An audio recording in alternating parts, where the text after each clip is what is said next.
I work at a company called Genentech. I've been with the company for now almost 12 years. I'm one of the heads of informatics, a very male-dominated department, I must say. So it's an honor as a woman of color, as a Muslim woman, to be one of the leaders there. But that's just my title. To get there, it's been quite a remarkable journey.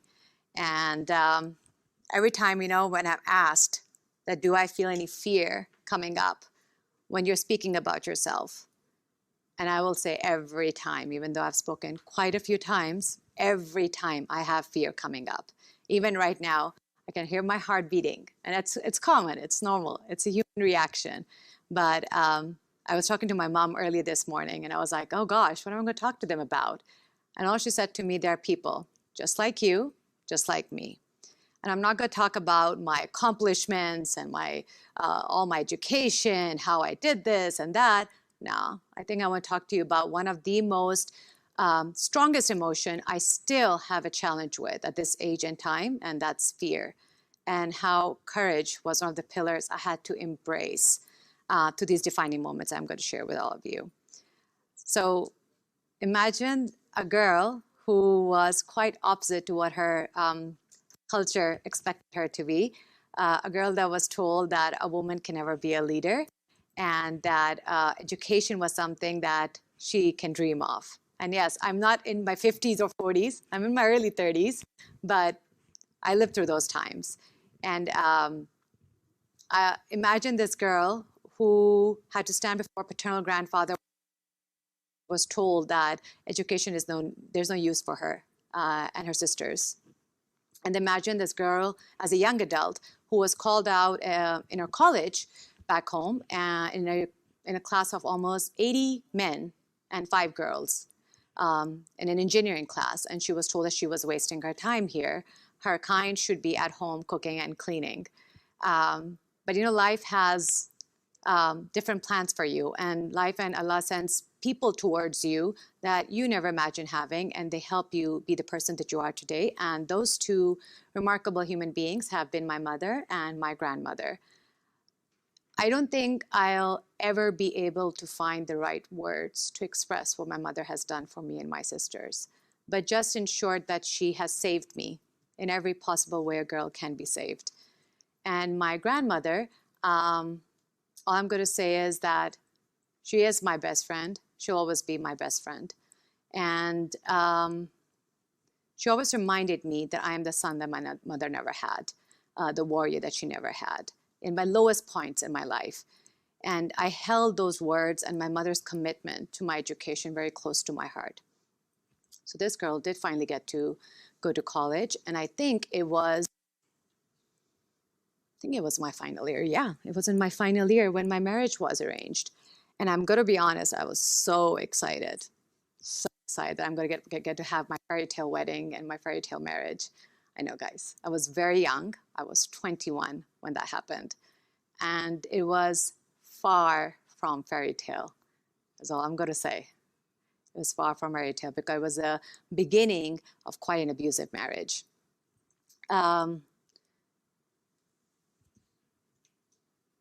I tried my best in every possible way I could to save that marriage, first of all.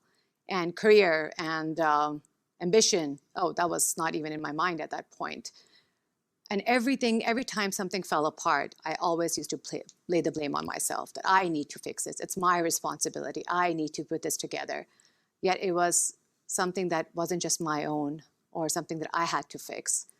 But that's how I was. And I believe it was in 2008 when fear and I came face to face after quite some time. And it was with the news that my best friend, my grandmother, was diagnosed with stage 4 cancer. And I still remember that moment, that it was hard to accept. It was hard to understand when you have so much of the losses going on, especially that time, my marriage. So to accept that somebody who you love so much is going through this. But you know how we, just like everybody who's desperate to find cure for cancer for their loved ones, we were desperate. We tried to get her right treatments. We tried everything, and we defeated cancer. Just like I had read in books, I was the warrior that she always imagined me to be, and we defeated cancer. And that was for a very limited time. It was in 2009 when I was sitting by myself in my home after I had faced not such a good scenario with my husband with an ice pack to my face. And I remember my aunt called me in the late hour. It was, I think, around 1 a.m. in the morning. And all I heard the words, it's back, it's back. The cancer was back. 6 months after she got her after the first time we actually defeated it. And I just couldn't comprehend what was going on. I just kept repeating these words to myself over and over again that, why her? She promised she'll be with me. Why is this happening to her? Why is this happening to me? Haven't I faced enough?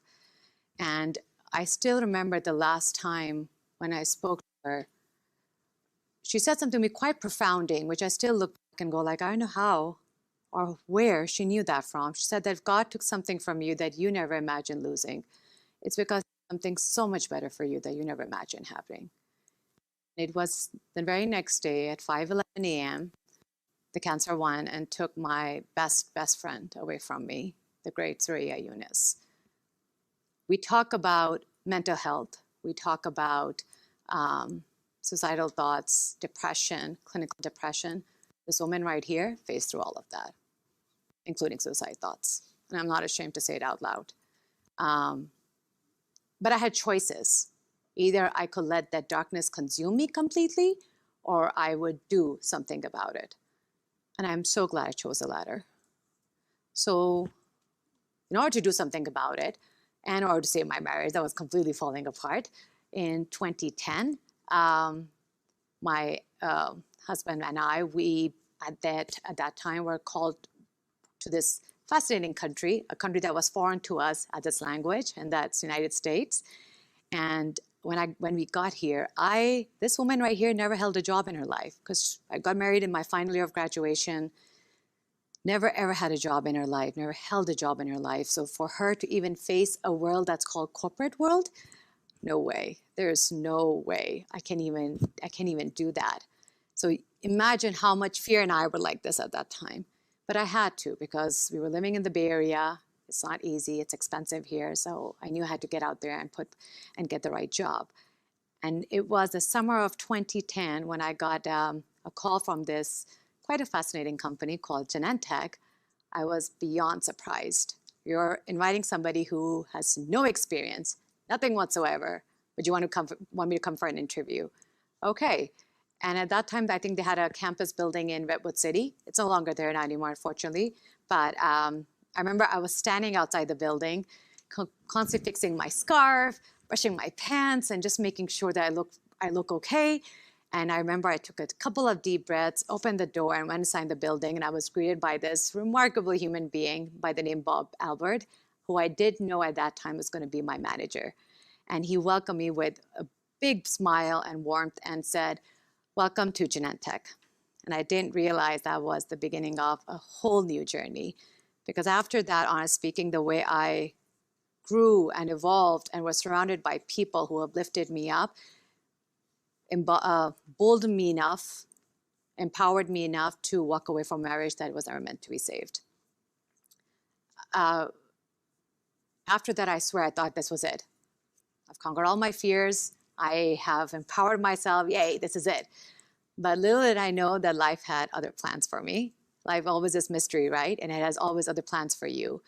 And this time, you all might remember this time as well. Remember 2016, when this entire country was shaken by a growing hostile political movement and rise of anti-migration. And this time, my safety and my family's safety, people like me and their safety, was getting questioned. My identity, how I appeared, was turning into shame. I was ashamed of being seen as a Muslim. I was ashamed of showing up and at work and being seen as a Muslim, even though that environment there was far from what I had imagined. The openness, the warmth, the welcome, the acceptance I always felt there. But you know, there's a psychological thing in your mind, right? You start questioning yourself, your being, my identity, my customs. Everything was just turning into shame. I started standing behind folks at the train station because I was just so afraid some psychotic person or lunatic would just push me in front of it. And that's because those were the scenarios I was getting to hear across the globe. And I remember it was such a heartbreaking conversation with my mother, who wanted nothing more than the well-being of her daughters and the safety of their daughters, when she was honestly being very open that we do not wear what we call this, it's our headscarf, just for that we can be safe and we won't be seen as Muslims. And that was the first time that I really just paused and questioned myself, why am I ashamed of who I am? And that was the start of a whole other journey that I embarked on, becoming a clinical psychologist, because I wanted to work with men, women, teenagers, children, whether it's from our background or from our community or outside of our community, just to help them accept their fear and face that fear, not be ashamed of who they are, and challenge the surrounding, the thinking of the people around them. And it's amazing, right? When you help someone in that capacity, you also find questions, the answers to the questions that you're seeking, just like I was, around shame and fear. Being able to reimagine yourself beyond what other people see, it's the most difficult task of all, yet the most rewarding thing if you can. Because we all come into this world in a body.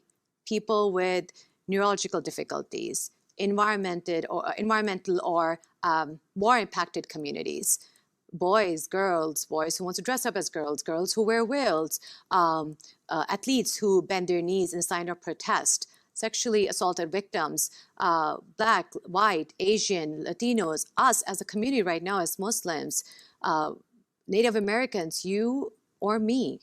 We all want what everybody wants, and that is to dream and to achieve. But sometimes the society tells us, and we tell ourselves, that we don't fit the mold. But the very limited time I've been in this country, and that's going to be close to now 12 years, is that we all have one thing in common, and that's being human. So we all should be fighting towards one race, and that's the human race. And you all might be wondering, why am I telling you all of this? Number one, I never imagined myself standing before wonderful people like you, adults like you, and sharing this part about my life 12 years ago.